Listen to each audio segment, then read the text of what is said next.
ஆனி மாதத்திலே உயர்ந்த நாளும் பொழுதும்.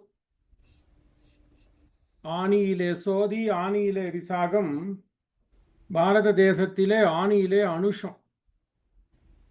தமிழுக்கு கொண்டாட்டம். இந்த 3 நட்சத்திரமும் வைணவத்திலே தமிழை வளர்த்த பெரியோர்களை பற்றி சிந்திக்க வைக்கக்கூடிய நட்சத்திரங்கள், நன்னாட்கள். அதே மாதிரி ஒவ்வொரு மாதமும் திருசுவாதி விழவிலே இது 7வது அமர்வு. என்ன பொருத்தம்! நாளும் வாய்த்தது நங்கட்கே. தமிழும் வைணவமும் தழைத்து இனிது ஓங்குக என்று மிடறு ஒலிக்க நம்ம சொல்றோம். இதற்கு காரணமே இந்த திருநாள்களிலே அவதரித்த மகான்களுடைய ஒரு முயற்சியால தான்.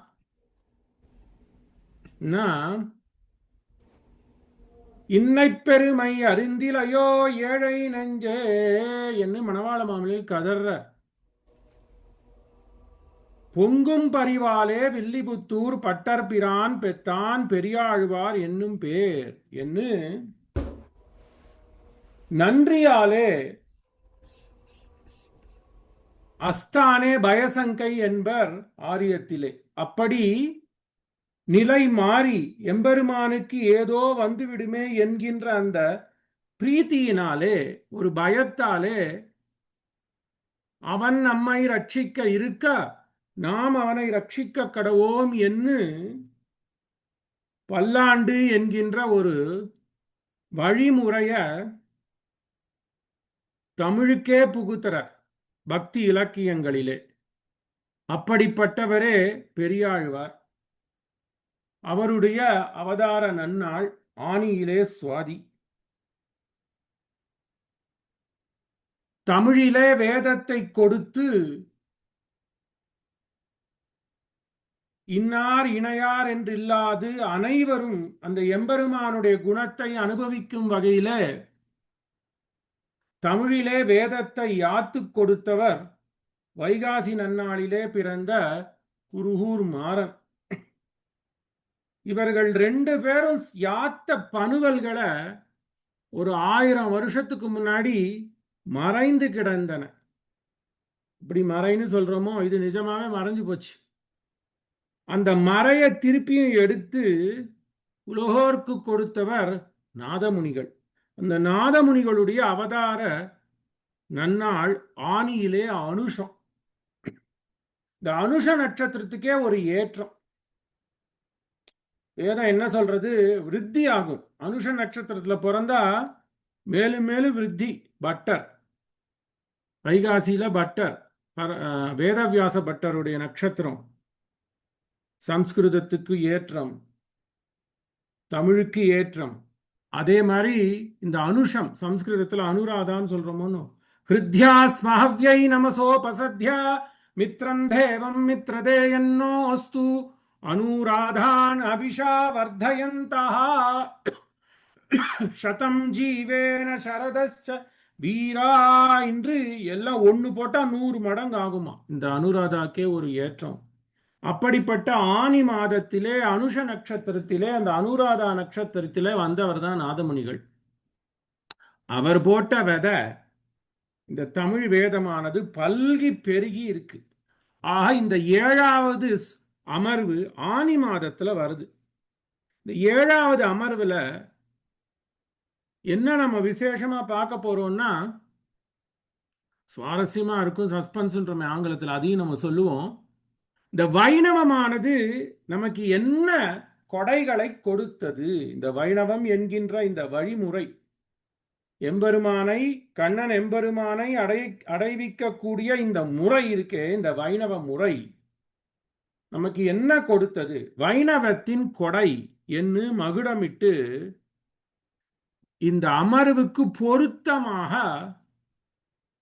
1 மணி நேரமோ அதற்கு சற்று கூடவோ எடுத்துக்கொண்டு சில விடயங்களை சொல்ல வேண்டும் என்று பெரியோர் பணித்தனர்.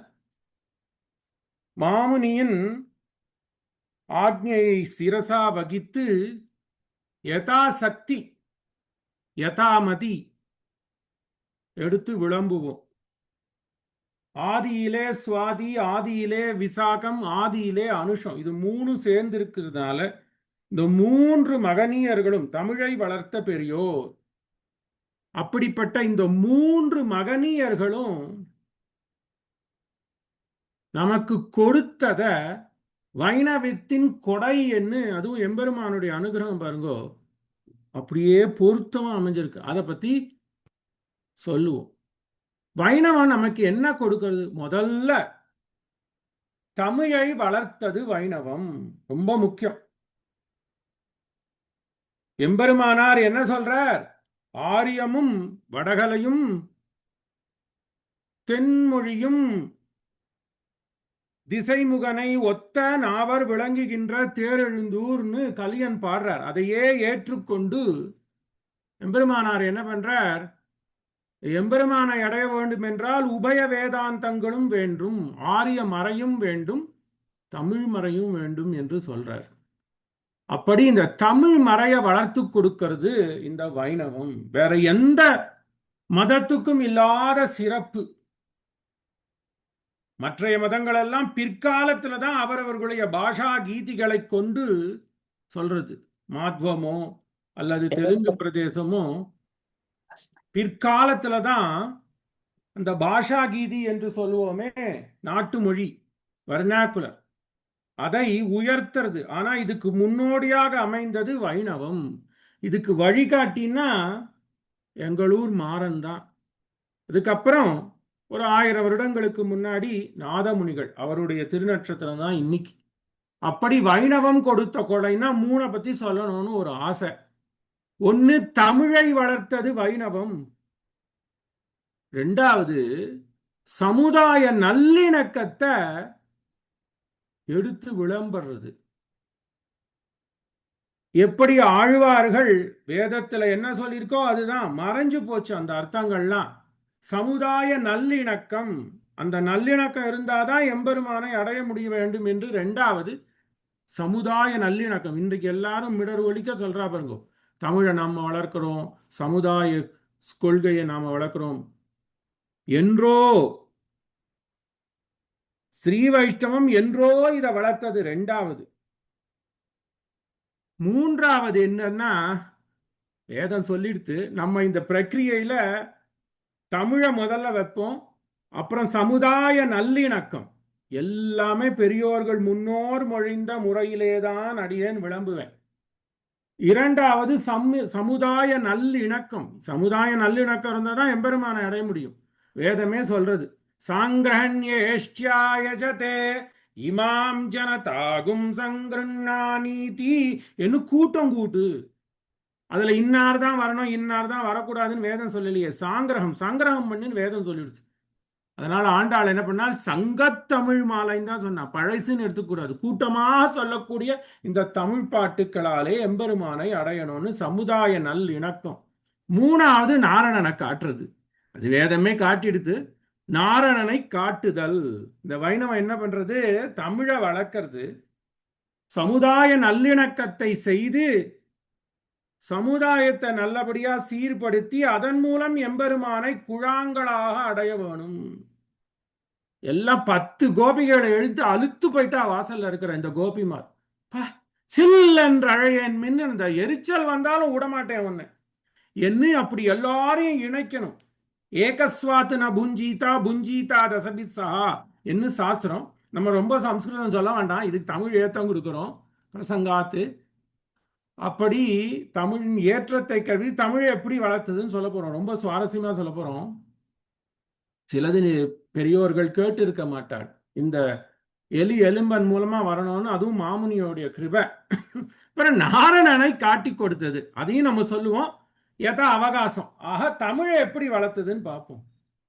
ஆழ்வார்கள் வாழி அருளி செயல் வாழி என்று எடுத்த உடனே ஒரு மிடர் ஒலிக்க ஆழ்வார்கள் வாழணும்.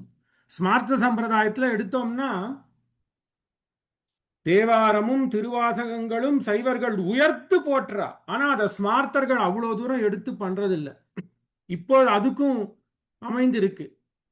ஆனா வைணவம் என்ன பண்றது, ஆழ்வார்கள் வாழி என்னமோ அவ பிரபந்தம் பண்ணிட்டு போயிட்டா, கூட்டு அவியல் மாதிரி பண்ணிட்டான்னு சொல்லல. அருளிச் செயல் வாழி, இந்த அருளிச் செயல் என்ற சொல்லாடல் 13ஆம் நூற்றாண்டிலே முதல்ல அழகான தமிழ்ச்சொல் அருளிச் செயல் என்கின்ற சொல்லாடல் வருது.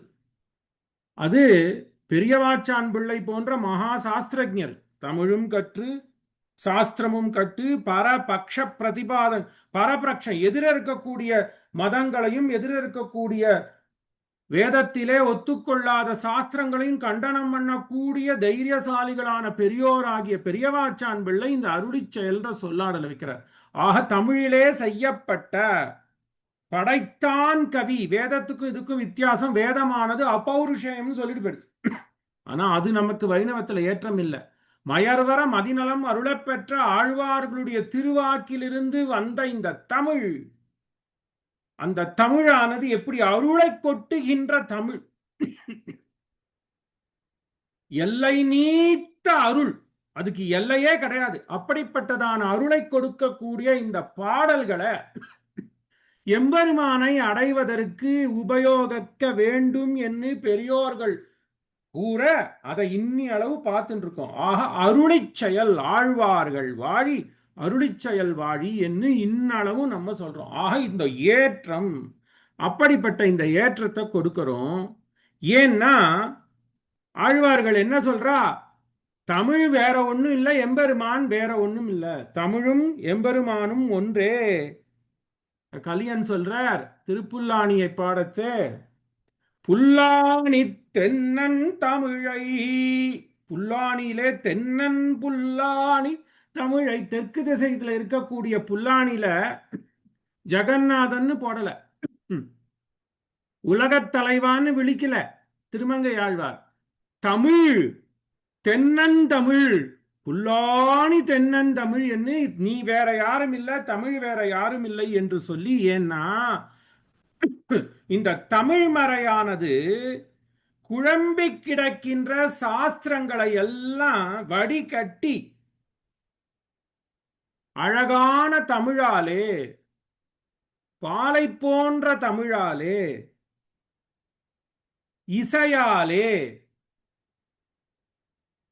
அமுதத்தாலே நமக்கு தரது. பாலே தமிழர் இசைக்காரர் என்று இப்படி பாலை ஒத்த தமிழாலே, பாலை ஒத்த மகனீயர்களாகிய ஆழ்வார்கள், முதலாழ்வார்கள் எடுக்கிறார். நம்ம ஆனா உபலட்சணமா எல்லா ஆழ்வாரும் எடுப்போம். பாலே தமிழர், அவர்கள் செய்த யாப்புகள் இசைக்காரர், திருப்பானாழ்வார் போன்ற இசைக்காரர்கள். இங்கே சமுதாய நல்லிணக்கம் வந்துடுது. பாலே தமிழர் இசை, பாலே தமிழர் பக்தர், பக்தி அதான் ரொம்ப முக்கியம். எப்படி அன்பினால் அமைந்த காதல், சாதாரணமான காதல் இல்ல, அன்பினாலே தோய்த்து எடுக்கப்படுகின்ற அந்த பிரேம, அதுதான் பக்தி. பாலே தமிழர் இசைக்காரர் பக்தர் பரவுகின்ற செஞ்சொல்லால், அந்த புல்லாணி தென்னன் புல்லாணி தமிழை தமிழாலே ஏத்த வேணும். என்ன யாகம் யஜ்யம் எல்லாம் பண்ணுங்க, வேண்டான்னு சொல்லல. ஆனா அதெல்லாம் கலியில அவ்வளவு பலன் கொடுக்குமான்னா தெரியாது. ஆக அருச்சனையாவது பாட்டுக்களே என்பது போல அந்த தமிழாலே, பாலே தமிழர், பாலே தமிழர் இசைந்து சொன்ன யாப்புகளாலே அந்த தென்னன் தமிழை வழிபட வேணும்னு முதல்ல நமக்கு எடுத்து கொடுக்கிறார். இது இன்னைக்கு நேத்துக்கு இல்ல. வைணவத்தினுடைய ஏற்றம்னு எடுத்தோம்னா 1300 வருடங்களுக்கு முன்னாடி நாம் இன்று கொண்டாடுறோமே நாதமுனிகள் காலத்திலேருந்தே இது ஒரு திடமான வழிமுறையா வந்துருச்சு. நீ இந்த யாகம் பண்ணு, ஜோதிஷ்டோமம் பண்ணு, அகோராத்திரம் பண்ணு, சாதுர்மாசியம் பண்ணு, ஸ்தாலி பாகம் பண்ணு, தர்ஷபூர்ண இஷ்டி பண்ணி பண்ணிட்டே இருக்கலாம். சாஸ்திரம் என்ன சொல்றது, மனுஷனா பிறந்தா 40 ஸ்மார்த்த கைங்கரியங்கள் பண்ணணும். ரிஷிகள் சொன்னது 40. அதை தவிர்த்து ஸ்ரௌதம் வேதத்துல சொன்னது எண்ணில் அடங்காது. ஸ்தாலி பாகத்துல ஆரம்பிச்சு தர்ஷபூர்ண இஷ்டிலேருந்து இஷேத் ஊர்ஜேத்வா பாயவஸ்தோ பாயவஸ்தான்னு தர்ஷபூர்ண இஷ்டிலேருந்து அஸ்வமேதம் வரைக்கும் பண்ணிட்டே இருக்கணும். வசந்தே வசந்தே ஜோதிஷ்டோ மேயஜேதா. ஒவ்வொரு வசந்த ருத்துலையும் ஒவ்வொரு 4 மாசத்துக்கு ஒரு தடவையும் இந்த சாதுர்மாசியம் பண்ணணும். வேற என்ன பண்றது? இப்படியே யாகத்தையும் யஜ்யம் பண்ணிட்டு இருந்தா குழப்பம். யாகத்துல என்ன சொல்றது? ஆரம்பத்துல அக்னிய சொல்றது, அப்புறம் இந்திரனை சொல்றது, வருணனை சொல்றது, மருத்த சொல்றது. நான் யாரை எடுத்துப்பேன்? ஆக இந்த குழப்பத்துக்கெல்லாம் இடமே இல்லாத பாகவதம் சொல்லும் 5வது ஸ்கந்தத்துல, இஜேச்ச பகவந்தம் யஜ்ஞ கிரதுரூபம் கிரதுபிஹி உச்சாவச்சைः ஸ்ரத்தயா ஆஹுதா ஆஹுதா அக்னிஹோத்ர தர்ஷபூர்ணமாச சாதுர்மாஸ்ய பசு சோமானாம் பிரகிருதி விக்ருதிபிஹி அனுசவனம் சாதுர்ஹோத்ர விதினா. அதுலயும் பசுபந்தம் சப்தசோமயாகம். அந்த சப்தசோமயாகத்திலேயே சப்த சோமம், சப்த பாகம், அன்னத்தை கொண்டு 7 யாகம், சோமலதைய கொண்டு 7 யாகம், பசுபந்தம், அஸ்வமேதம். கலியில அஸ்வமேதம் பண்ண முடியாது. இவ்வளோத்தையும் பண்ணானா பரத யோகீஸ்வரன் எம்பெருமான அடையணும்னு பார்த்தான். இது ஒன்னும் பிரயோஜனப்படாதப்பா. கடைசியில கண்ணனுடைய திருவடி தாமரைகளை அடைவோம் என்று அடையறானே. இவ்வளோ குழப்பம். பாகவதம் ஒரு இடத்துல இத்தனை யாக யஜ்ஞாதிகளை பண்ணுன்றது, இன்னொரு இடத்துல இதெல்லாம் பிரயோஜனம் இல்லை, எம்பெருமான் கண்ணனுடைய திருநாமத்தை சொல்லுன்னு சொல்றது. வேதமும் ஆரம்பத்துல அக்னிய தொழுன்றது. அக்னிமீலே புரோஹிதம் யஜ்ஞஸ்யா தேவகிருத்விஜம் போதாரம் ரத்னதாதமம் சொல்லிடுத்து. இந்திரோ இவேவ திருவத்திஷ்டா இயராஷ்டமுதாரய இதம் இந்திரோ அதீதரத் இந்திரோ வர்தந்து அப்துரஹ அபக்னந்தோ அராவணஹ. பிரதம காண்டத்திலேருந்து எடுத்தா, பிரதம மண்டலத்திலேருந்து எடுத்து பவமான மண்டலம் 9வது மண்டலம் வரைக்கும் விதவிதமா சொல்லி 10வது மண்டலத்தை ஒரு புருஷனை வர்ணிக்கிறது. ஒரே குழப்பம். அப்பாப்பா அப்பாப்பா, இதுக்கு என்ன வழி? எம்பெருமானை அடைய வேணும். எம்பெருமான் என்பவன் யார்? எல்லாவற்றையும் அடக்கி ஆண்டு உலகத்தை படைத்து காத்து அழியக்கூடிய அந்த எம்பெருமான் ஸ்ரீயப்பதி, அந்த நாராயணனை அடைய வேண்டும் என்று எளிமையா தமிழ்ல சொல்லி கொடுக்கிறது. எப்படி சொல்லி கொடுக்கிறது? மண்ணாடின சகய ஜலம் தோதவத்தி சங்கணித்துறையிலே துகில் வண்ண தென்னீராய் நஞ்ஞானத்துறை சேர்ந்து தெளிவுற்று ஆழ்பொருளை அறிவித்தது. குழம்பிருக்கு பாருங்க. நான் இப்ப சொன்னேனே பாகவதத்திலேருந்து, பசுபந்தம் பண்ணு, சாதுர்மாசியம் பண்ணு, சப்தசோமம் பண்ணு, ஸ்தாலி பாக்கம் பண்ணு, அதுவும் ஸ்ரத்தையா பண்ணு, பாதி பண்ணிட்டு விடு, விக்ருத்தியா பண்ணு, முழுசா பண்ணு, 4 மாசத்துக்கு ஒரு தரம் பண்ணு, வருஷத்துக்கு ஒரு தரம். அப்பா பாப்பா பாப்பா முடியல. அப்புறம் நான் அக்னிய தொழணுமா, வருணனை தொழணுமா, மருத்த தொழணுமா, இந்திரனை தொழணுமா? நாராயணன் எங்கேயோ வச்சிருத்து வேதம் விஷ்ணுவை. ஆனா எல்லா பிராயச்சித்தத்துக்கும் விஷ்ணு யஜ்ஞோ வை விஷ்ணுன்னு ஒரு இடத்துல சொல்றது.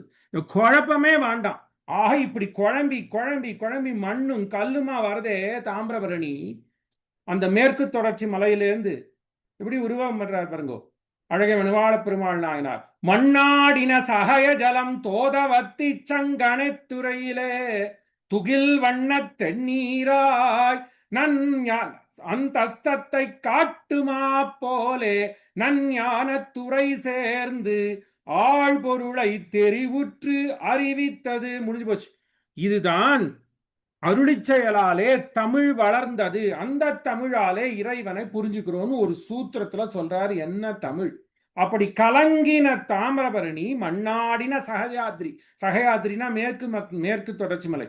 மண்ணாடின சகயஜலம் தோதவத்தி சங்கணித்துறை. ஆழ்வார் திருநகரிக்கு வரைச்சே அந்த தாமிரபரணியோட படித்துறைக்கு பேரு தோதவத்தி. தௌத்தவஸ்தம். ஸ்வச்சமா இருக்கு தண்ணி. பிளேன்ஸ்ல வருதோன்னு சல சல சலன்னு அப்படி ஸ்வச்சமா கிளீனா தாது பொருள்கள், செப்பு முதலிய தாது பொருள்கள் எல்லாத்தையும் கொண்டு அப்படி ஸ்வச்சமா இருக்கு பாருங்க. அதான் தௌத்த வஸ்திரம் சொல்றோமோ, அதனுடைய தமிழ் படுத்தல் வெளுப்பா இருக்கு. தோதவத்தி சங்கணித்துறை. ஒரு காலத்துல இந்த பேக் வாட்டர் சொல்றோமோ, திருச்செந்தூர்ல இந்த தண்ணி அடிச்சுன்னு தான் நல்ல முத்தும் சங்கும். ஏன்னா பக்கத்துல தூத்துக்குடி, முத்து குளிப்பது பாண்டிய நாடு. அப்படி முத்தும் சங்கும் வந்து சேருமா ஆழ்வார் திருநகர் வரைக்கும். நிறைய குழந்தைகள் அந்த சங்கம் எடுத்து விளையாடுறதுனால அந்த ஆழ்வார் நித்தியம் திருமஞ்சனம் பண்ணி இருக்கக்கூடிய படித்துறைக்கு சங்கணித்துறை.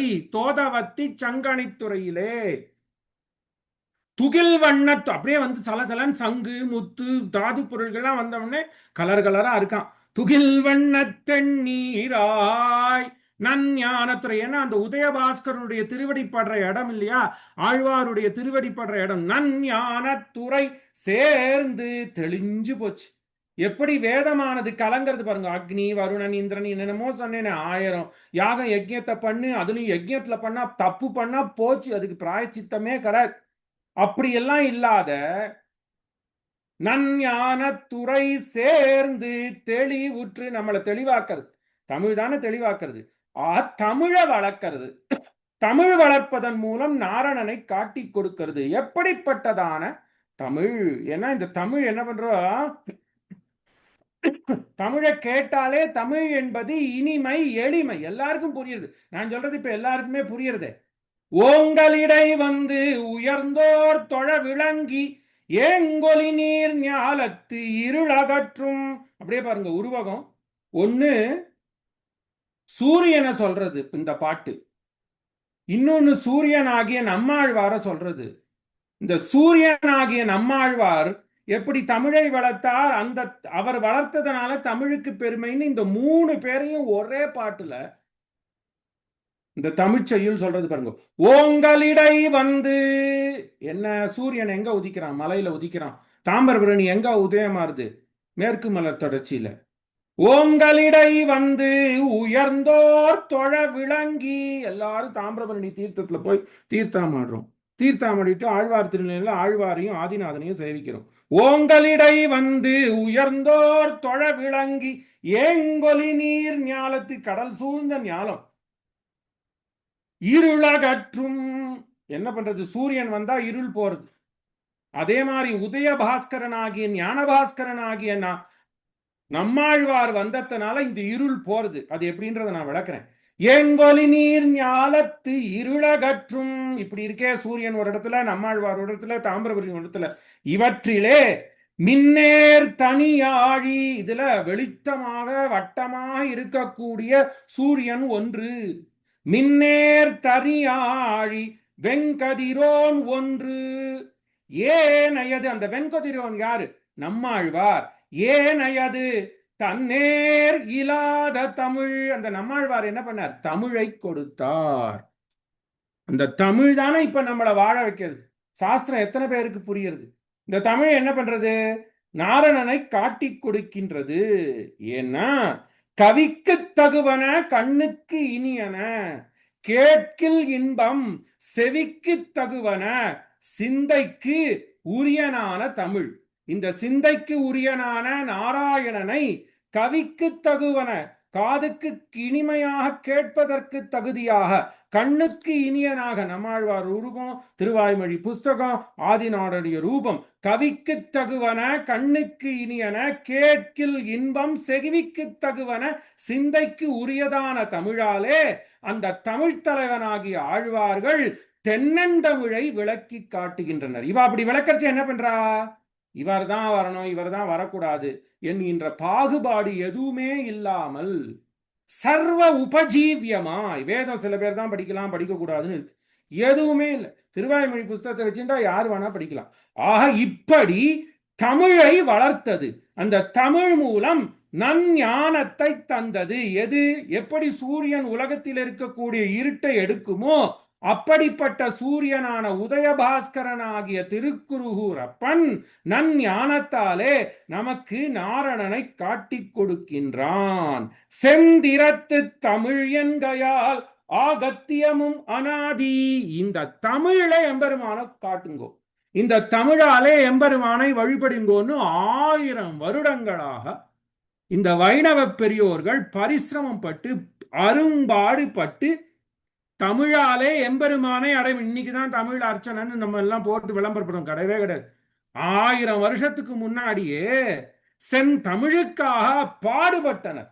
இப்ப பாடுறது என்ன கஷ்டம். அந்த நாள்ல சம்ஸ்கிருதமும் ஆரியமும் சாஸ்திரமுமே இருந்த இடத்திலே வைணவர்கள் செய்த உபகாரம் தமிழுக்கு அதுபோன்று யாரும் செய்யவில்லை. எடுக்கிற பாருங்க, செந்திரத்து தமிழ் என்கையாலே. ஏன்பா தமிழ்ல எம்பெருமான படிக்க மாட்டேங்கிற, நம்புள்ள கதர்றார், நஞ்சியர் கதர்றார், பராசரப்பட்டர் கதர்றார், எம்பெருமானார் கதர்றார். செந்திரத்து தமிழாலே ஆகஸ்தியமும் அனாதி. இந்த தமிழும் அனாதி, தமிழும் ஆரியத்தை போல பன்னெடுங்காலமாக எம்பெருமானுடைய திருவாக்கிலிருந்து வந்ததான உயர்ந்த மொழி. தேவீம் வாச்சம் அஜனயந்த தேவா தாம் விஸ்வரூபா பசவோ வதந்தி. வேதம் சொல்றது, வேதத்தை சொல்லாத இருக்க முடியல அடியனால. அப்படி என்ன இந்த எம்பெருமானுடைய மூச்சுக்காற்றாக இருந்த வேதம் மாறன் கலியன் முதலான மயர்வர மதிநலம் அருளப் பெற்றவர்களாலே சொல்லப்பட்டது. யார சொல்றது? அவ என்னமோ வேதம் எழுதி வைக்கலன்னு போயிட்டா. எழுதி வைக்கலன்றது பெருமைப்படக்கூடியதா? கலியிலே மக்களுடைய கிராகிய சக்தி குறையும். எப்படிப்பட்ட கருணை! அந்த அருளாளனுடைய அருளை தர வேண்டும் என்று நினைக்கின்ற இந்த அருளாளர்களுடைய கருணையை பாருங்கோ, எழுதி கொடுக்கிறார்.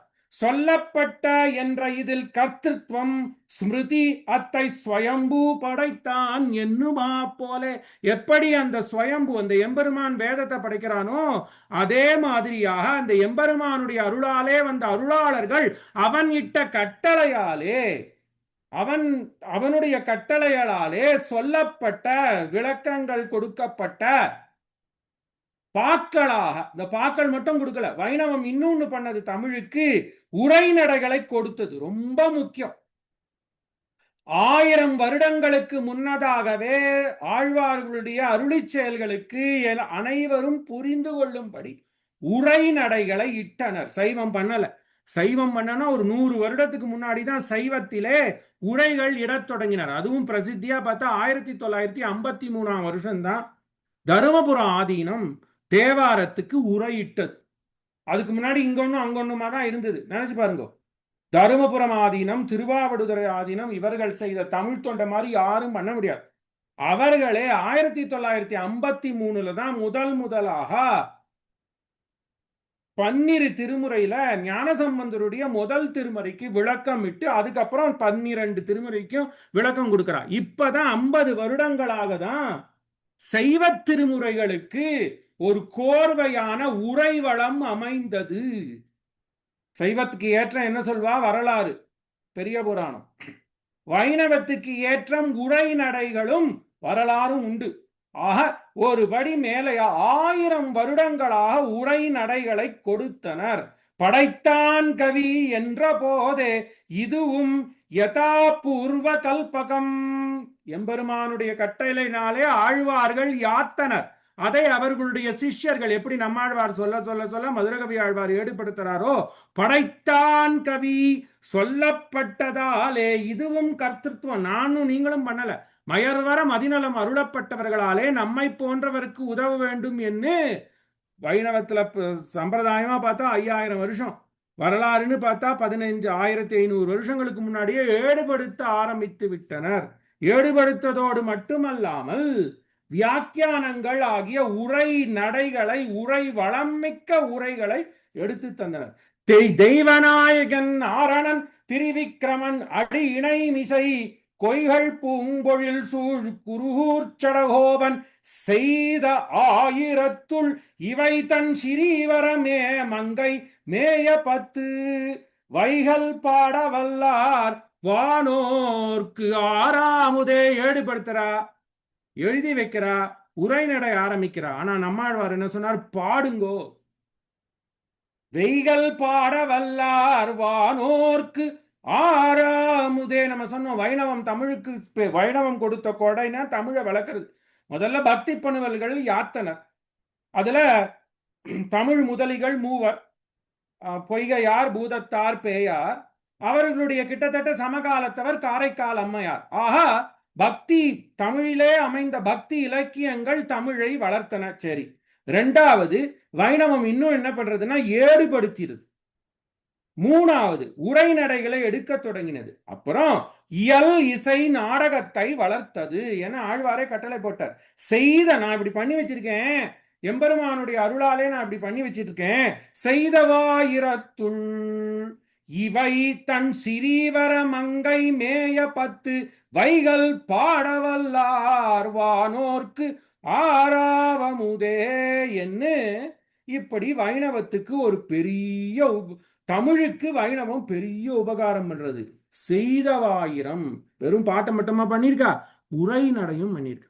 சரி, இதுல என்ன விசேஷம்? இந்த வைணவம் ஆனது தமிழுக்கு இப்பதான் உதவுறதா அப்பதான் உதவுறதான்னு என்ன இல்லை. சரி, நாதமுனிகள் வந்தார் 1000 வருடங்களுக்கு முன்னாடி.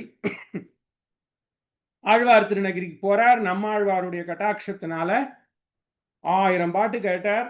3776, 4000 வழக்குல சொல்றமே வழிய அதனுடைய உச்சிதமான தொகைன்னு எடுத்தா 3776.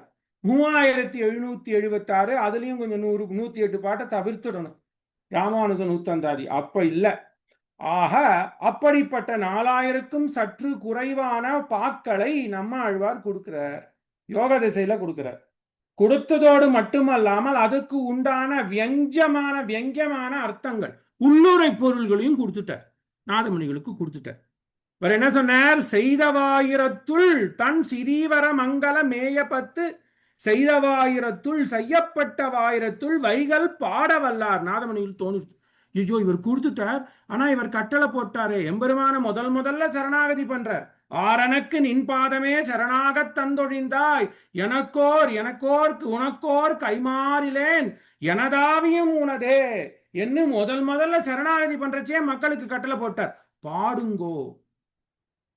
ஆக இயல் இசை, அதை தவிர இதுக்கு நல்ல அபிநயம் பிடிச்சு எம்பெருமானை குளிரப்படுத்துங்கோ. அப்படி அபிநயம் பிடித்து நாடகமா நடித்தாதான் மக்களுக்கு ஒரு ஈர்ப்பு வரும். மக்களுக்கு ஈர்ப்பு வந்தாதான் கோஷ்டியாக கும்பலாக சங்கமாக பண்ணுவோன்னு சொன்னாரா. அவர் அப்படி வளர்க்க ஆரம்பிச்சிட்டார். அவருக்கு பின்னாடி உடையவர் வந்தார். அவர் தமிழ்ல பிரத்யேகமா எதுவும் பண்ணலனாலும் பட்டருக்கும் கூரத்தாழ்வானுக்கும் திருவாய்மொழியுடைய அர்த்தங்களை பலவாறு அவர் சொல்லியிருக்கார். 30 இடங்களிலே எம்பெருமானார் திருவாய்மொழியிலே 30 இடங்களிலே தனக்கு எம்பெருமானுடைய கட்டாட்சத்தினாலே நம்மாழ்வாருடைய அருளாலே 30 இடங்களிலே தனித்துவமாக உரை செய்திருக்கிறார். இதை கூரத்தாழ்வானுக்கும் பட்டருக்கும் சொல்ல, பட்டர் நஞ்சியருக்கு சொல்ல, நஞ்சியர் 100 முறையாக நம்பிள்ளைக்கு சொல்ல, நம்பிள்ளை வடக்கு திருவீதி பிள்ளை பெரியவாச்சான் பிள்ளைக்கு சொல்ல, அதன் மூலம் திருவாய்மொழி பிள்ளைக்கு வர, அதன் மூலம் மாமுனிகளுக்கு வர, மாமுனிகள் உலகுக்கு பரப்பறார். ஆக தமிழை வளர்த்தது வைணவம். இன்னும் ரொம்ப விசேஷம். சரி, இப்படிதான் வளர்த்துருத்தா? அது மட்டும் இல்ல, இங்கதான் வரேன். ஒரு 1000 சரி எப்பயோ பண்ணிட்டா, அது என்ன எப்பயோ பண்ணிட்டா, நம்மளும் படிச்சிடணும். இந்த ஆழ்வாருடைய கொடை, ஆழ்வார்னா என்ன, வைணவம், வைணவத்துடைய கொடை ரொம்ப முக்கியம். கிட்டத்தட்ட 138 வருடத்துக்கு முன்னாடி நடந்த ஒரு கதை. ஒரு சிரவண மாசம், ஆவணி மாசம் பௌர்ணமி நன்னாளில் இந்த கதை நடக்கிறது. 138 வருஷம்னா 1887. 1887ல சங்க இலக்கியத்துல முதலிலே மகோமகாபாத்தியாய ஊவே சுவாமிநாத ஐயர், ஊவே உபய வேதாந்தம் இல்ல, உத்தமதானபுரம் அவருடைய ஊர், கும்பகோணம் பக்கம், அந்த தமிழ் பெருமகனார் முதல்ல சீவக சிந்தாமணி ஆகிய சங்க இலக்கியத்தை பதிப்பிக்கிறார். இவர் பதிப்பிக்கிறதுக்கு காரணமே நம்மாழ்வார். சங்க இலக்கியத்தை பதிப்பிக்கிறதுக்கே நான் என்ன சொன்னேன், 1887. எப்படி வைணவம் பாருங்க, வைணவத்தினுடைய முதல் குடை தமிழை வளர்க்கிறது. ஆழ்வார் பாசுரங்களை நாதமுனிகள் வளர்த்தார், மாமுனிகள் வளர்த்தார், எல்லாம் ஒரு 500 வருஷத்துக்கு முன்னாடி. இப்ப ஒரு 140 வருஷத்துக்கு முன்னாடி நடந்த கதை. இந்த குழுமத்தில் இருக்கிறவர்களுக்கும் ஒரு தொடர்பு இருக்கு. ஆக 1887 முதலிலே ஏட்டிலே இருந்த சங்க இலக்கிய பாடலாகிய காப்பியமாகிய சீவக சிந்தாமணி ஏட்டு பிரதியா வருது. இதுக்கு காரணம் வைணவம்னு சொன்னேன். 1887க்கு சில வருடங்களுக்கு முன்னாடி சேலம் ராமசாமி முதலியார் என்கின்ற பெரிய தனவந்தர் கும்பகோணத்துல முன்சீஃபா போறார். சுவாமிநாதையர் இடிந்த இடமோ கும்பகோணம். இந்த சுவாமிநாதையர் இடத்திலே சிறு வயதிலே படித்தவர் மகாமகோபாத்தியாய மணலூர் வீரவல்லி ராமானுஜாச்சாரியார், மாவீரா. இந்த மணலூர் வீரவல்லி ராமானுஜாச்சாரியார் யாருன்னா இந்த குழுமத்தை நடத்துற திருமதி ஜெயந்தி பார்த்தசாரதியுடைய தந்தை வழி கொள்ளுப்பாட்டனார். இவர் ஊவே சுவாமிநாதையர்கிட்ட படிச்சுட்டு இருக்கார். அது மட்டுமல்லாமல் திருவாவடுதுறை ஆதீனத்துல 2 பேருமே படிக்கிறார். இதை வச்சுக்கோங்க. இந்த மணலூர் வீரவல்லி ராமானுஜாச்சாரியார் பண்ணது எல்லாருக்கும் தெரியும். மகாபாரதத்தை முதலிலே கும்பகோணம் பதிப்பை கொண்டு தமிழாக்கம் செய்தார். பெரியோர்களை வைத்துட்டு பண்ணார். அது எல்லாருக்கும் தெரிஞ்சிருச்சு. இப்போ வேற ஒண்ணு, இவர் எப்படி ஊவே சுவாமிநாதையருக்கு ஜீவக சிந்தாமணி பதிப்பிக்கிறதுக்கு எப்படி இவர் காரணம், அந்த ஊவே சுவாமிநாதையர் ஜீவக சிந்தாமணி படிக்கிறதுக்கு ஆழ்வார் எப்படி காரணம்ன்றதுதான் நம்ம இப்ப சொல்ல போறோம். இது சபையோருக்கு தெரிந்திருக்க வாய்ப்பு இல்லை. இவர் யார்? மணலூர் வீரவல்லி ராமானுஜாச்சாரியார் தென்னாச்சாரிய வழியிலே வந்த ஒரு பரம வைணவர். தமிழும் வடமொழியும் நன்கு கற்றவர். ஊவே சுவாமிநாதையரிடம் பயின்றவர். ஊவே சுவாமிநாதையர் மகா வித்வான் மீனாட்சி சுந்தரம் பிள்ளைகிட்ட படிச்சார். தமிழ் பாருங்க. இந்த சொன்னேன்னா 1880களிலே இந்த சேலம் ராமசாமி முதலியார் என்கின்ற தமிழ் பற்று மிகுந்த தனவந்தர் கும்பகோணத்துக்கு போறார். அங்கதான் இந்த தொடர்பு ஆரம்பிக்கிறது. இந்த ராமசாமி முதலியாருக்கும் ஊவே சுவாமிநாதையருக்கும் மணலூர் வீரவல்லி ராமானுஜாச்சாரியாருக்கும் அந்த தொடர்பு நெக்டஸ் இந்த நெக்டஸ்ன்றோமே அந்த தொடர்பு ஏற்படும். இது என்ன பண்றார் இவர்? ஊவே சுவாமிநாதையர் போய் சொல்றார், நான் பிள்ளைத்தமிழ் படிச்சிருக்கேன், கலம்பகம் படிச்சிருக்கேன், தேவாரம் படிச்சிருக்கேன், ஆழ்வார் பாடல் படிச்சிருக்கேன் ராமசாமி முதலியார்ட்ட சொல்றார். ராமசாமி முதலியார் இதெல்லாம் படிச்சிருக்கேள், ஆனா இதுக்கும் முற்பட்ட சங்க இலக்கியத்தை படிச்சிருக்கேளான்னு கேட்கிறார். சாமிநாதையர் படிக்கல, ராமானுஜாச்சாரியார் படிக்கல. அப்பதான் சொல்ற, இங்க வாங்க, இதுக்கும் ஆழ்வாருக்கும் என்ன சம்பந்தம்னு கேட்பேன். இந்த சேலம் ராமசுவாமி முதலியார்னு சொன்னேன்னா அவரை நினைக்காது இருக்க முடியாது. தமிழ் இன்னைக்கு இருக்குன்னா அவர் காரணம், ஊவேசா காரணம், மணலூர் வீரவல்லி ராமானுஜாச்சாரியார் காரணம். இது அவர்கள் குடும்பத்தாருக்குமே தெரியாது. நிர்தாரணம் பண்ணி சொல்றேன். இங்க இருக்கிற 2 பேர் வந்திருக்கா அவ குடும்பத்தை, அவளுக்குமே இது தெரிஞ்சிருக்காது என்ன காரணம்னு. கேட்கணும். இதுதான் அவர்கள் பண்ண பாக்கியம். அவர்கள் பேரன் பெயர்த்தி பேரன்களுக்கெல்லாம் சொல்லணும் நம்ம எப்படிப்பட்ட வந்திருக்கோம். தமிழ் இன்னைக்கு இருக்குன்னா இதுக்கு காரணம் மீனாட்சி சுந்தரம் பிள்ளை, ராமசுவாமி முதலியார், மணலூர் வீரவல்லி ராமானுஜாச்சாரியார், ஊவே சாமனை. இதுக்கு எல்லாம் காரணம் ஆழ்வார். இந்த ராமசாமி முதலியார் சொல்றார், யாருமே அன்னி வரைக்கும் சீவக சிந்தாமணி படிக்கல. அதுக்கப்புறம் தான் மணிமேகலை வருது, அதுக்கப்புறம் தான் சிலப்பதிகாரம் வருது. இன்னைக்கு 50 காப்பியம்னு கொண்டாடுறோமே, அதுக்கு வித்தே இங்க நம்ம போடுற விதை தான் இப்ப சொல்ற கதை. வைணவம் எப்படி உதவிக்கு பாருங்க. தமிழை வளர்த்ததுன்னு இது யதார்த்தம், ஆழ்வாருடைய அருள். என்ன பண்றார் இந்த ராமசாமி முதலியார் சொல்றார், எனக்கு எப்படியோ தமிழில சங்க இலக்கியங்கள் சீவக சிந்தாமணின்னு ஒண்ணு இருக்குன்னு எனக்கு தெரியும், ஆனா அது எப்படி கிடைக்கிறதுன்னு எனக்கு புரியல. நானும் தேடாத இடம் இல்லை. இவர் இருக்கிறது கும்பகோணம், சேலம், அங்க தொண்டமண்டலங்கள். எனக்கு தெரிந்த வகையிலே கவனிங்கோ, ஸ்ரீவைகுண்டம், ஆழ்வார் திருநகரி, நாங்குநேரி முதலிய தெற்கு திவ்ய தேசங்களிலே இருக்கின்ற வைணவ பெரியோர்களிடத்திலும் கவிராயர்களிடத்திலும் சங்க இலக்கிய ஏட்டு பிரதிகள் இருக்கும் என்று என்னிடம் சிலர் சொன்னார். யார் சொல்றார்? ராமசாமி முதலியார் இவருக்கு சொல்றார், இந்த சீவக சிந்தாமணியை நான் உனக்கு தரேன், ஆனா இந்த சீவக சிந்தாமணி எங்க எனக்கு கிடைச்சதுன்னா ஸ்ரீவைகுண்டத்திலே இது எனக்கு கிடைச்சது. ஸ்ரீவைகுண்டத்திலே எனக்கு இது கிடைத்தது. இந்த ஏட்டு பிரதியை நீ வச்சுக்கோ. அந்த ஏட்டு பிரதியிலிருந்து இந்த முதலியார் என்ன பண்றார், கையெழுத்து பிரதி எடுத்து இந்த சீவக சிந்தாமணி இதோ கொடுக்கிறேன், இத உலகுக்கு தெரிய வேண்டும் என்று நீ இத முத்தரணம் பண்ணு, பிரகாசப்படுத்தி. இது எனக்கு எங்க கிடைச்சதுன்னா ஆழ்வாருடைய திருவடிவாரத்திலே இருக்கின்ற தமிழ் கவிராயர்களும் வைணவர்கள் இல்லங்களிலே பழைய பழைய சங்ககால ஏட்டுச்சுவடிகள் நிறைய இருக்கு. அந்த நாளிலே 1875 எனக்கு தெரிந்த ஒரு மகனியர் ஸ்ரீவைகுண்டத்திலே இருக்கின்ற ஒரு கவிராயரிடம் 35 ரூபாய் கொடுத்து இந்த சீவக சிந்தாமணி பிரதியை நான் வாங்கி கொண்டு வந்தேன். இதை நீங்க என்ன பண்ணணும், முத்தரணம் பண்ணி பிரகாசப்படுத்துங்கன்னு சொல்லிட்டார். உடனே இது 1880 வச்சுக்கோங்க. இந்த சமயத்திலே ஊவா சாமிநாதையருக்கு ஒரு சிஷ்யன் மாவீரா. அவர் அப்ப திருவாவடுதுறையில தமிழ் படிச்சுட்டு இருக்கார் இந்த மாவீரா. இன்னொரு சிஷ்யர் திருமானூர் கிருஷ்ண ஐயர்னு ஒருத்தர் இருக்கார். இவா 2 பேரும் தான் ரொம்ப இந்த சரித்திர நாயகர்கள். இப்படி இருக்கச்சே ஊவா சுவாமிநாதையர் கும்பகோணம் அரசு கல்லூரியிலே தமிழ் பண்டிதராக அங்க வேலை பண்ணிட்டு தமிழை பரப்பின்னு வர, அப்பயே அவருக்கு பிரசித்தம் பேர் வந்துடுச்சு.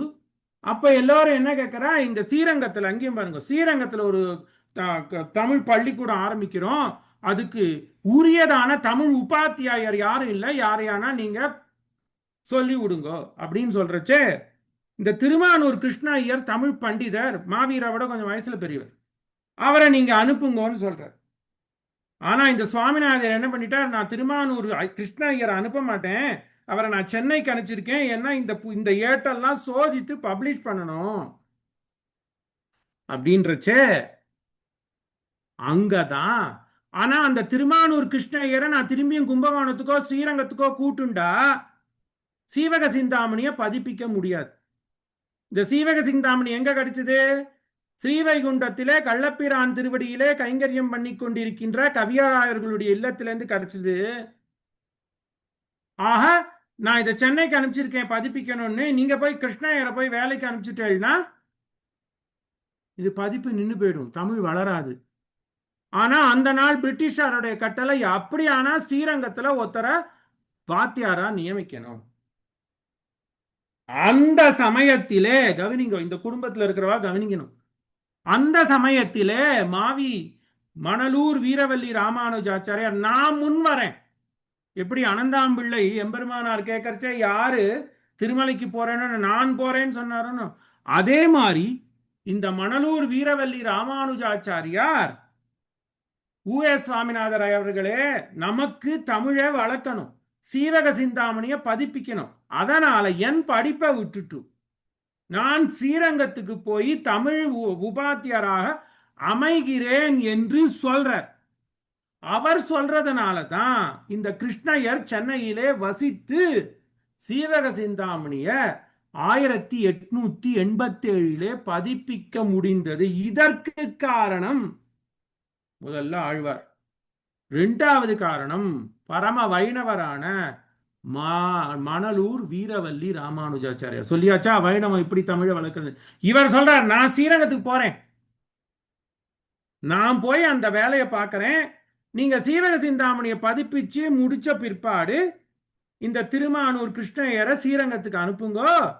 அவருடைய குணம் பாருங்க எவ்வளவு உயர்ந்த குணம், தானே அந்த வேலையை வச்சுக்கணும்னு நினைக்கல, நான் என் வேலையை துறந்துடுறேன், திருமானூர் கிருஷ்ணய்யர் அந்த வேலையை எடுத்துக்கிட்டோம் என்று சொல்லி தமிழுக்காக ஒரு வேலையை எடுத்து தமிழுக்காக அந்த வேலையை விடுத்து திருப்பியும் திருவாவடுதுறைக்கு போறார். ஆக வைணவம் எப்படி சங்க இலக்கியத்தை வளர்றதுன்னு பாருங்க, இப்படி ஆயிடுத்து. இந்த சமயத்தில சீவக சிந்தாமணியை பதிப்பிச்சுட்டார். சீவக சிந்தாமணி பதிப்பிடிச்ச உடனே சிலப்பதிகாரத்தை பதிப்பிக்கிறதா மணிமேகலை பதிப்பிக்கிறதான்னு ஒரு கஷ்டம். அப்புறம் யாரோ சொன்னா இதை காட்டிலும் 10 பாட்டுன்னு ஒரு தொகை நூல் இருக்கு, திருமுருகாற்றுப்படை, பொருணோராற்றுப்படை, சிறுபானாற்றுப்படை, பெரும்பானாற்றுப்படை, நெடுநல்வாடை, முல்லைக்குறிஞ்சி, முல்லைப்பாட்டு என்று 10 யாப்புகளை கொண்ட ஒரு தொகுப்பு 10 பாட்டுன்னு இருக்கு, அதை பதிப்பிக்கலாம் என்று அவருக்கு ஆசை வர இது எங்க இருக்குன்னு திருப்பியும் தேட ஆரம்பிக்கிறார். திருப்பியும் ஆழ்வாரே அதுக்கும் உதவுறார். இப்படி போயிருக்கச்சே திருப்பியும் இவருக்கு தான் தெரியுமே, நாங்குநேரி, திருவைகுண்டம், ஆழ்வார் திருநேரி போன்ற இடங்களிலே தமிழ் பண்டிதர்கள் நிறைய பேர் இருக்கான்னு திருப்பியும் ஸ்ரீவைகுண்டத்துக்கு போற. ஸ்ரீவைகுண்டத்துக்கு போய் ஸ்ரீவைகுண்டத்திலையும் கிடைக்கல. யாரோ சொன்னார் என்று ஆழ்வார் திருநெறிக்கு வரார். இது ஒரு ஆவணி அவிட்டம் நாளிலே 1887, 138 வருடங்களுக்கு முன்னாடி நடந்த கதை. ஆவணி மாசம் அவிட்ட நட்சத்திரம் பூனல் கல்யாணம் பண்ற நாள்ல ஆழ்வார் திருநகிரிக்கு வர. அங்க ஆழ்வார் திருநகிரியே லக்ஷ்மண கவிராயர் என்கின்ற ஒரு வைணவ கவிராயர் இருக்க. அவர் இல்லத்துக்கு போறார். அவர் ரொம்ப பிரசித்தியா தமிழை வளர்க்கறதுனால அவர் இல்லத்துக்கு போனா அவர் சொல்றார், எங்க என்னிடத்திலே இப்ப எந்த ஏட்டுச்சுவடியும் கிடையாது. ஒரு சில பகுதிகளை என்னுடைய மாமனார், அவர் பெயர் தேவப்பிரான் கவிராயர்னு பேரு, அவர் எடுத்துன்னு போயிட்டார். 30 வருஷமா எனக்கும் எங்க மாமனாருக்கும் பேச்சுவார்த்தை கிடையாது.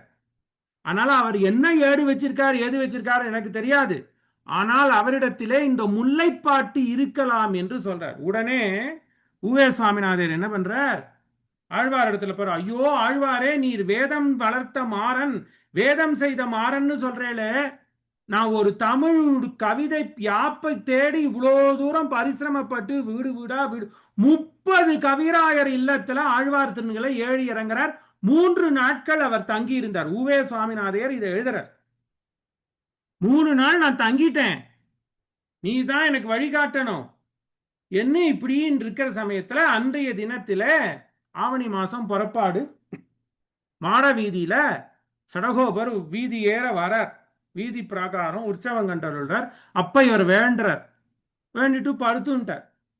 என்னைக்குமே இல்லாத 30 வருஷம் தொடர்பில்லாத இந்த லக்ஷ்மண கவிராயர் தன்னுடைய மாமனார் ஆத்துக்கு போறார்.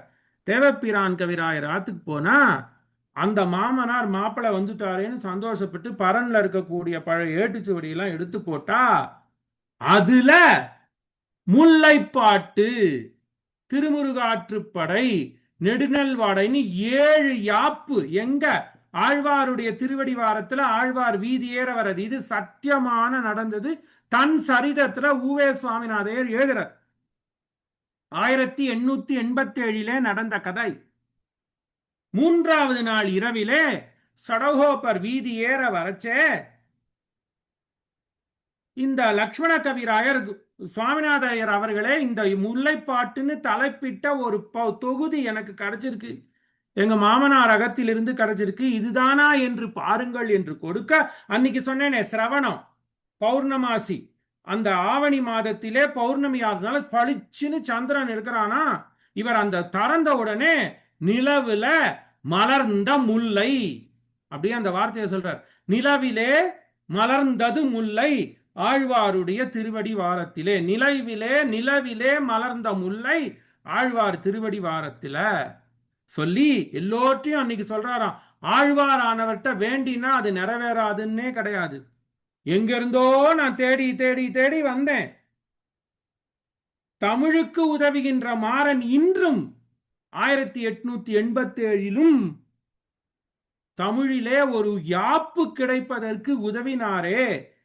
இந்த நிலவிலே இந்த முல்லைப்பாட்டானது மலர்ந்தது என்று இந்த கட்டுரைய கலைமகள் எழுதுறார்.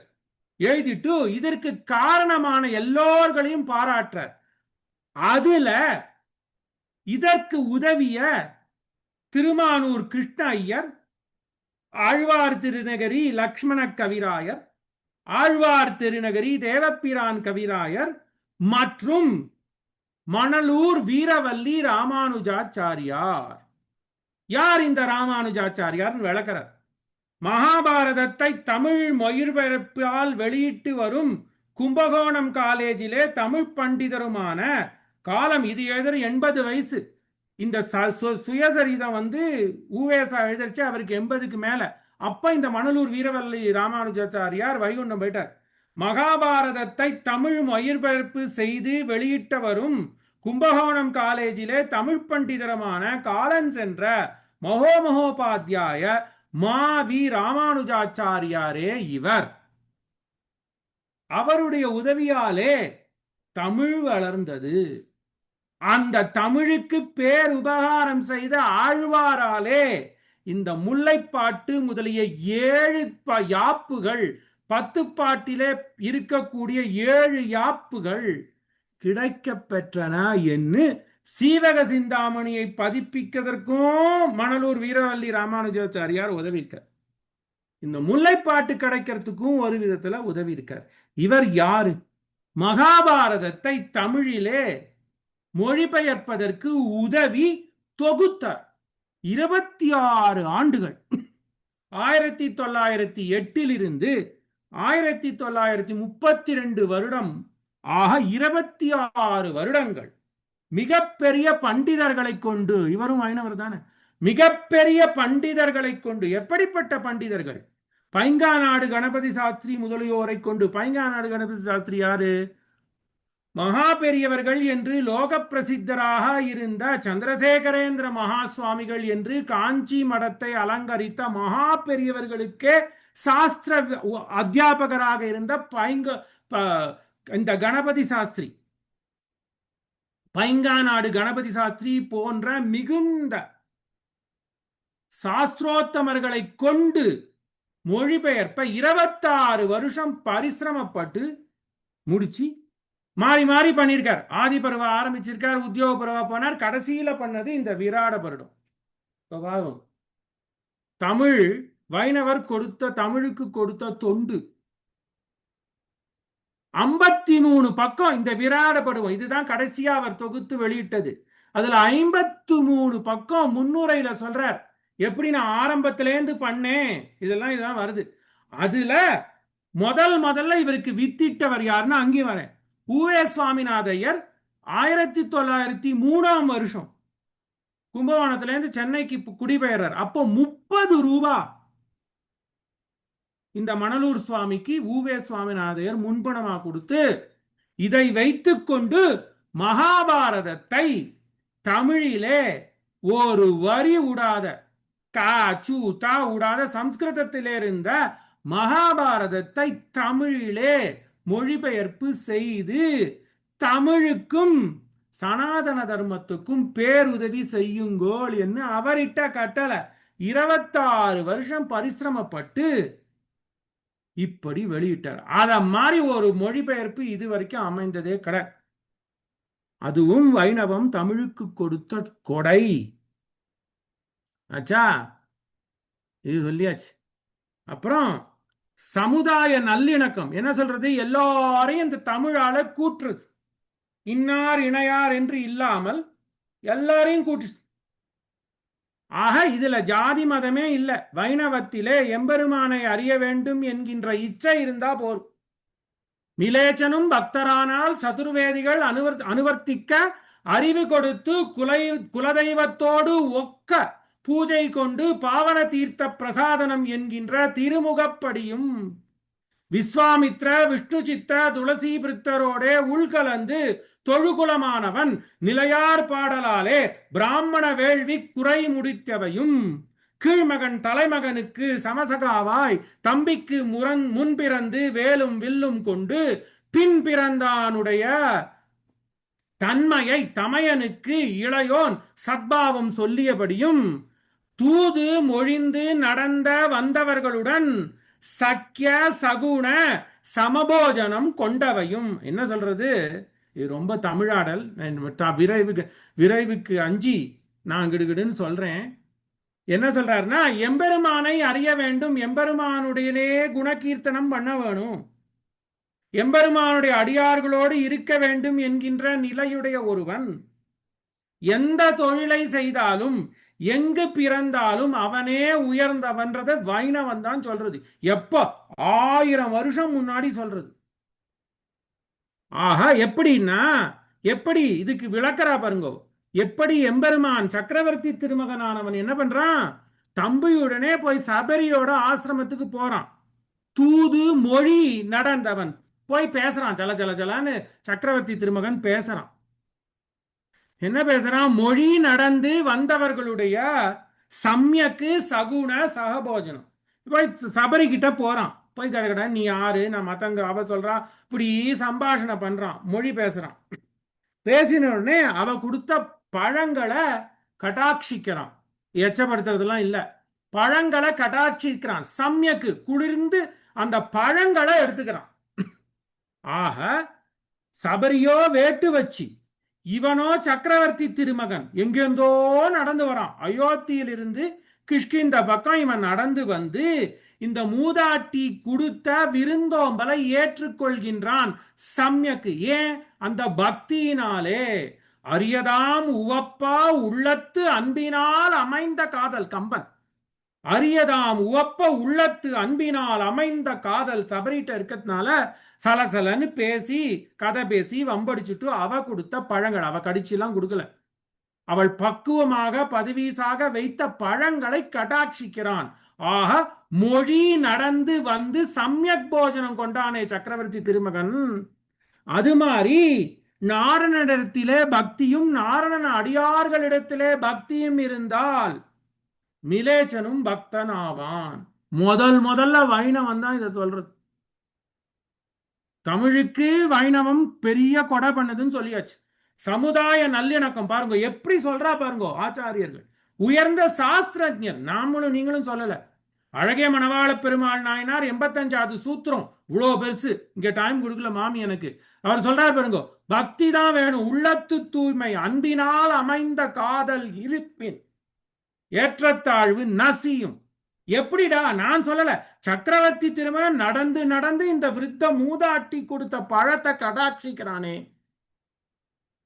ரெண்டாவது விதுரநாத்துக்கு போறான், நடந்து வந்த சகுன போஜனம், விதுரனுடைய குணத்திலே மயங்கறான். முதல்ல சம்யக் போஜனம், நன்னா கொடுக்கிற பழத்தை மதங்க முனிவருடைய கட்டாட்சத்தினாலே அவர் மூலம் இவனை அணுகுகிறான், நன்னா உட்காந்து சாப்பிடுறான். சம்யக் போஜனம் எடுக்கிறா பாருங்க. அதனால பக்தி தான் அவள்கிட்ட இருந்தது. அப்புறம் விதுரர்கிட்ட குணமும் பக்தியும் இருந்தது. என்ன கொடுத்தார்? ஒரு கும்பத்துல தீர்த்தம் கொடுத்தார். இவன் வரான், துரோணாச்சாரியார் ஆத்துல பாக்குறான், உற்றுறான், பீஷ்மர் ஆத்த பாக்குறான், உள்ள போல துரியோதனனுடைய அகத்தை பார்க்கறான் போல, கர்ணனுடைய அகத்தை பார்க்கிறான் போல, திருதராஷ்டிரனுடைய அகத்தை பார்க்கறான் போல முதல்ல வரான். அதுவும் இந்த மணலூர் வீரவல்லி சுவாமியோட புக்க படிச்சா தெரியும். என்ன பண்றார்?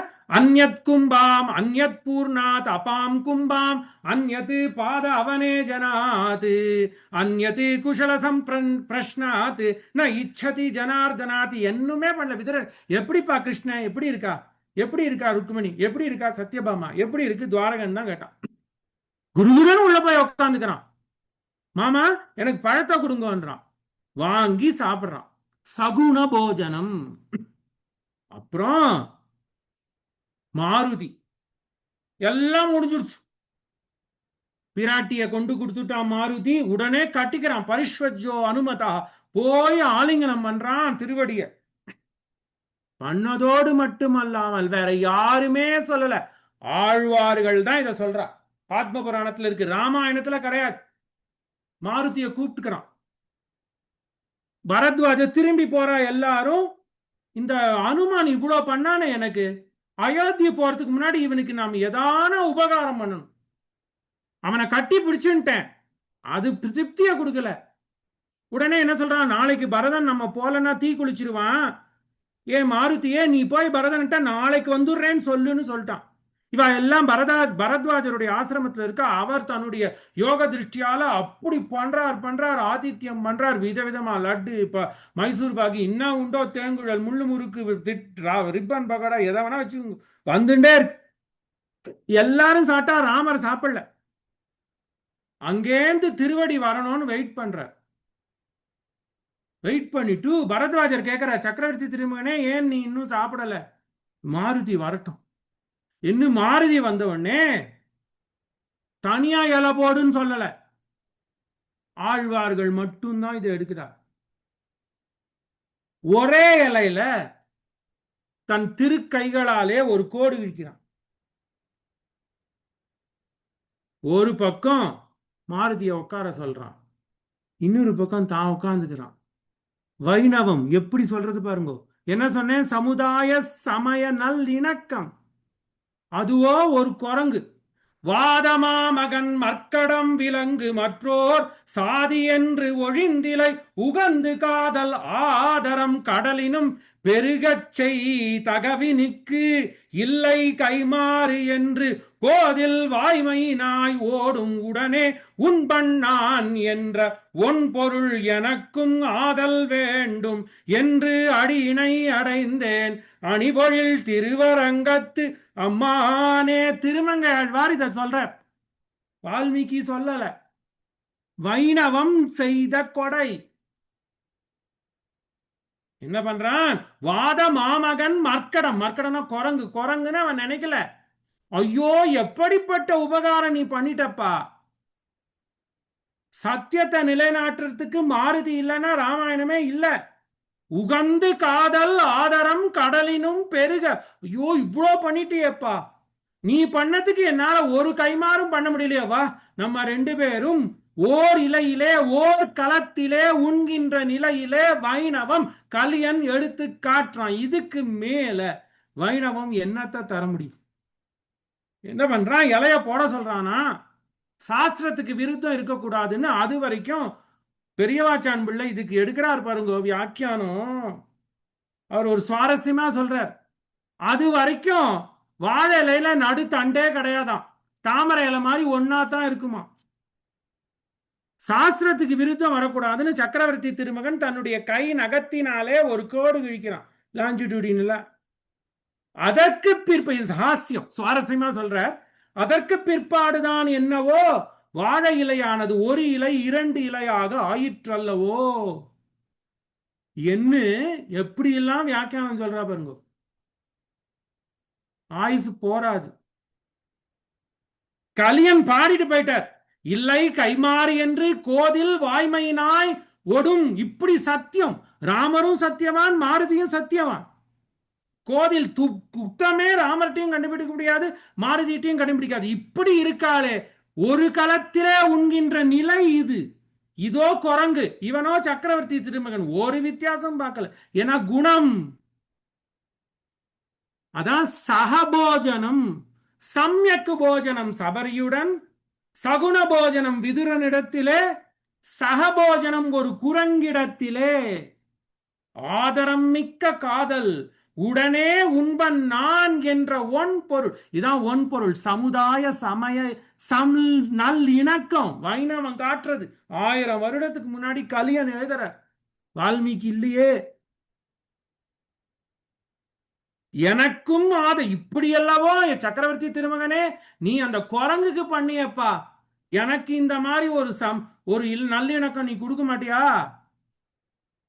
அந்த முன்பாட்டு ஏழை ஏதலன் கீழ்மகன் என்னாது மற்றவர்க்கு இறங்கி மாழைமான் மடநோக்கி உம்பி எம்பி என் ஒழிந்திலை என்று கதறான். ஏழை ஏதலன் கீழ்மகன் என்னாது இறங்கி மற்றவர்க்கு இன்னருள் சுரந்து மாழைமான் மடநோக்கி உம்பி எம்பி என் ஒழிந்திலை உகந்து நீ எனக்கு தோழன் இங்கொழி என்ன சொற்கள் வந்து அடியேன் மனத்து இருந்திட ஆழிவண்ணானின் அடியினை அடைந்தேன் அணிபொழில் திருவரங்கத்து அம்மானே. அம்மானே அரங்கத்தம்மானே, திருவரங்கத்தம்மானே, பொழில் அரங்கத்து அம்மானே, அணிபொழில் திருவரங்கத்து அம்மானே, என் அடி என்று என் அடியினை அடைந்தேன் அணிபொழில் திருவரங்கத்தம்மானேன்னு. திருவரங்கத்தை பார்க்கறச்சே இந்த சமுதாய இலக்கணத்தை எப்படி நமக்கு தெரியுது? தமிழ் கலியனுடைய ஒலி மாலை.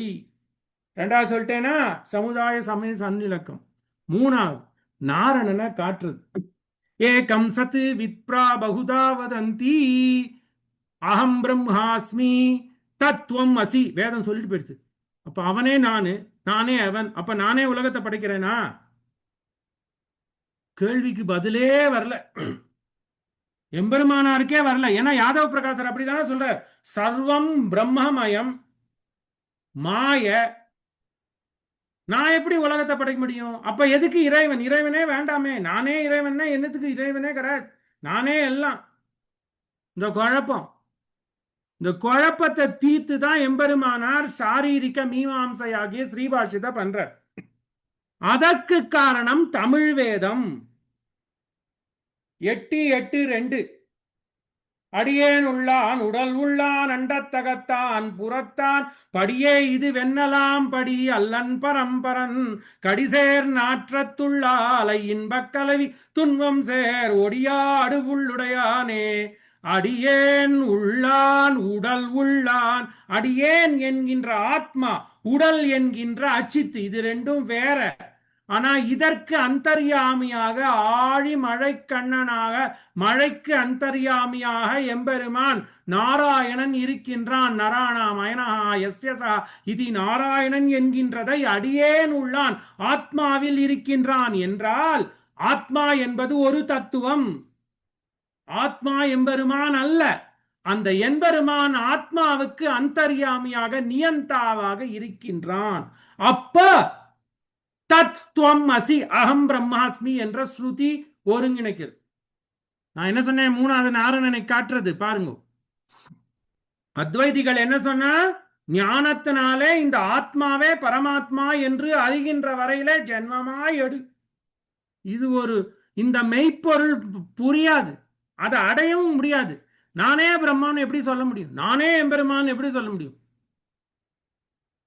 இந்த ஆத்மாவிலே எம்பெருமான் நியந்தாவாக இருக்கிறான். அப்படி எம்பெருமான் ஆத்மாவிற்குள்ளே அணுக்கு அணுவாக இருக்கின்ற பட்சத்திலே அந்த சேர்த்தியிலே ஒன்று. இது எப்படி தெரிகிறது? நம்மாழ்வாருடைய திருவாய்மொழியினாலதான் எம்பெருமானாருக்கே தெரிந்தது. பாஷ்யக்காரர் இது கொண்டு சூத்திர வாக்கியங்களை ஒருங்க விடுவர். இந்த பிரம்மசூத்திரத்துக்கு உண்மையான பொருள் தெரிந்தது என்றால் ஆழ்வாருடைய திருவாயிலிருந்து மலர்ந்து வந்த திருவாய்மொழி தான். இந்த திருவாய்மொழி பாடுறச்சேதான் ஆழ்வார் கண்கள் சிறந்து பெரியவாய் வாயும் சிவந்து அப்படின்னு பாடுறார். அப்பா நீ எப்பேற்பட்டவன், பரமபுருஷன் நினைக்கிறார். மூணாந்தரம் மூர்ச்சை வாய்ப்பட்டார். முதல் தரம் 10 எளியவருக்கு எளியவர், அதுல 6 மாசம் மூர்ச்சை.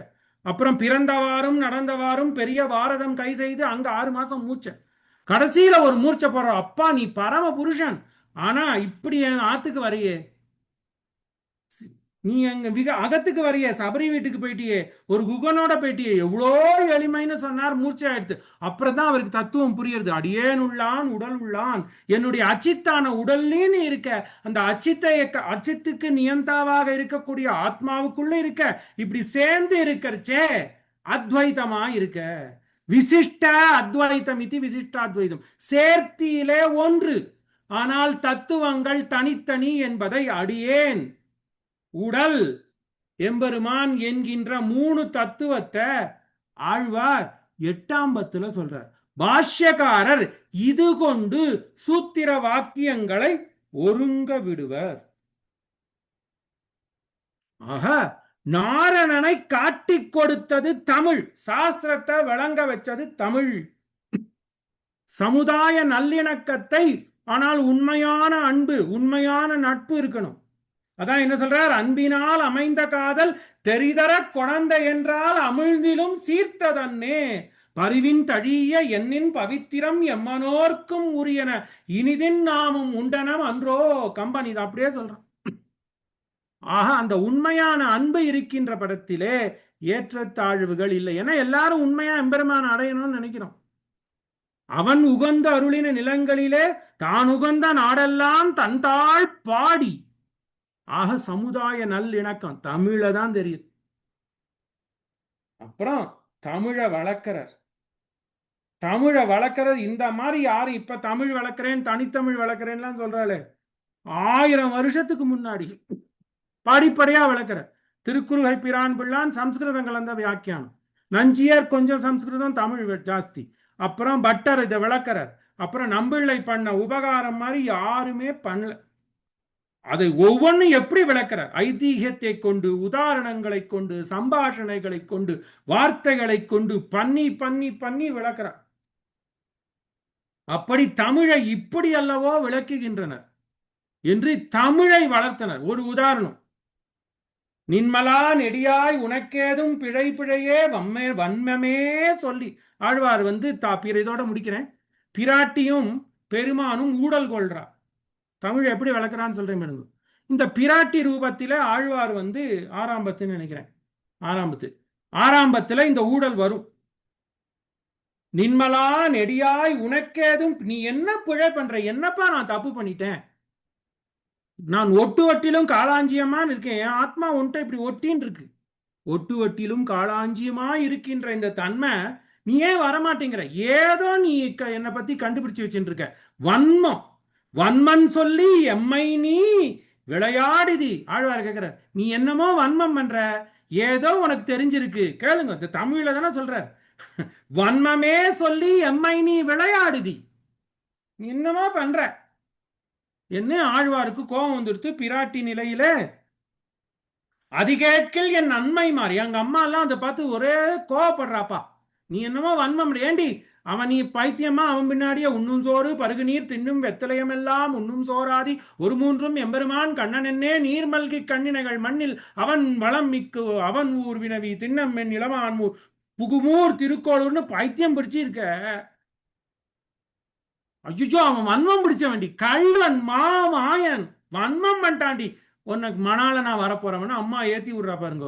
இவ சொல்றா, வன்மமே சொல்லி எம்மை நீ விளையாடுதி. 6ஆம் பத்து படிங்க.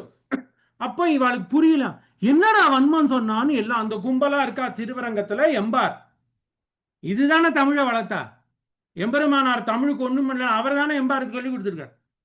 அவர் தானே பட்டருக்கு சொல்லி கொடுத்துருக்கார். அவளுடைய நிர்வாகம் பாரு. வம்மை நீ என்னமோ நீ விளையாடுற. இவாளுக்கு எல்லாம் ஆச்சரியம் வந்துருது. இது மாதிரி வன்மம் சொல்றேன் எம்பாரு, என்ன கண்ணா வன்மம் பண்ணா. ஆழ்வார் ஏன் அதை சஸ்பென்ஸ்ல வச்சாருன்னு இந்த கோஷ்டியில இருக்கிறவா கேட்கிறா. கோஷ்டியில இருக்கிறவா கேட்கிறா. அப்பன்னு பார்த்து எம்பெருமானார் இல்ல, திருக்கோட்டியூருக்கு போயிட்டார். இதை எம்பார் எப்படி சமாளிக்கிறார் பாருங்க. அவன் என்னமோ பண்ணிட்டான்பா, அவன் சுதந்திரன், அவனை கேட்கறதுக்கு ஆள் இல்ல சொன்னார். ஒருத்தரும் இந்த பதில ஏற்கிறவா இல்ல. ஏன்னா எல்லாம் படிச்ச மேதா விலாசம், தமிழ் சம்ஸ்கிருதம் 18 மொழி தெரியுமா. அதான் பாரதி பாடுற மாதிரி 18 மொழியுடைய ஆள்னா, அந்த நாள்ல ஒவ்வொரு ஆச்சாரிய பெருமக்களுக்கும் 18 மொழி பாரத தேசத்துல இருந்து 18 மொழி தெரியுமா. இப்படி இருக்க ஆளுக்கு நான் என்ன விவரம் சொல்றேன். அவன் சர்வ சுவாதந்திரியன், அவனை நம்ம கட்டுப்படுத்த முடியாது. அவன் என்ன வன்மம் பண்ணான்னு அவனுக்கு தான் தெரியும். உடனே இங்க ஒருத்தர் இருக்கார் பாருங்க, மேதாவிலாசம் ஜாஸ்தி. நீர் தான் ஆழ்வார்கள்லாம் மயர்வர மதிநலம் அருள பெற்றான்னு சொன்னீங்க. ஆழ்வார் கூடயா தெரியாது பாருங்க. இந்த சம்பாஷணன்னு சொன்னேன் ஒரு வார்த்தை தான். என்னை நீ விளையாடுதி, என்ன விளையாடுறான்னு ஆழ்வார் கேட்கிறா நாயகி பாவத்துல. அது போற பக்கத்துல விட்டுட்டு போலாமே. ஈடு நம்பிள்ள எம்பார் எப்படி எடுக்கிறார். எம்பாருடைய நிர்வாகம் இதை நம்பிள்ள ஈட்டுல சொல்ற. எம்மை நீ விளையாடுதின்னு அந்த ஒரு வார்த்தை வந்துடுத்தே, அது எம்பெருமான் சர்வ சுவாதந்திரியம் தான். ஆனா அவன் சர்வ சுவாதந்திரியம் சொன்னா மக்களுக்கு புரியாது. அப்படி மயர்வர மதிநலம் அருளப்பெற்றா எம்பார் சொல்றாராம். எம்பெருமானாரும் இல்ல, திருக்கோட்டியூருக்கு ஏற போயிட்டார். அவருடைய திருவடி பலத்தால நான் சொல்றேன். அப்படிப்பட்ட மயர்வர மதிநலம் அருளப்பெற்ற ஆழ்வார்களுக்கே விட தெரியலன்னா நான் எம்மாத்திரம். அதனால இதுக்கெல்லாம் நம்மளால விடை சொல்ல முடியாது என்று சொன்னா அது அவளுக்கு அந்த அவர் அதுக்கு விடை அவர் சொல்லல. ஆனா அந்த விடை சொன்ன பாங்கு பாருங்கோ, ஸ்பெல் பவுண்ட் சொல்றோமோ. மயர்வர மதிநலம் அருளப்பெற்ற ஆழ்வார்களே பாசுரமிடாத போது, பாசுரம்னா விளக்காத போது, இவன் சொன்ன மர்மம் எண்ணி எம்பெருமானை கேட்டனர் முதலிகள். மயர்வர மதிநலம் அருளப்பெற்ற ஆழ்வார்களாலே பாசுரம் இடியாத போது வன்மம் என்னா நின்றார் எம்மை போலே யாது செய்வர் என்று சொன்னோனே, ஓஹோ, இது ஏதோ எம்பெருமானுக்கே உரியதான வன்மம், எம்பெருமானுக்கும் பிராட்டிக்கும் ஊடல் திசையிலே இருக்கின்ற வன்மம், இது அகப்பொருள் துறையிலே பார்த்து கொள்ளுங்கள் என்று புல்கிச் சென்றேன் புடை பெயர்ந்தேன் அவ்வளவிலே அள்ளிக்கொள்ளவற்றே பசப்பு. இப்படி ஒரு பெருமானும் பிராட்டியும் ஒரு நாயகனும் நாயகியும் ஒரு பரியங்கத்தில் இருக்கச்சே, அந்த நாயகனுக்கும் நாயகிக்கும் ஒரு கொசு இடைவெளி வந்தா கூட பிரிய முடியாத நிலையிலே இவர்கள் இடத்திலே இருக்கின்ற ஊடலும் பிணக்கும் யார் சொல்லி தெரியும் என்று தமிழர் வழக்கத்தை புல்கிச் சென்றேன் புடை பெயர்ந்தேன் அவ்வளவிலே அள்ளிக்கொள்ளவற்றே பசப்பு என்பர் தமிழர். அப்படி இவா 2 பேருக்குள்ள ஒரு பரியங்கத்துல இவன் இப்படி திரும்புறானா, அதுக்குள்ளேயே இவன் உடம்பு பசத்து போச்சான். இவன் இப்படி திரும்புறானா, அதுக்குள்ளேயும் அவன் உடம்பு பசத்து போச்சு.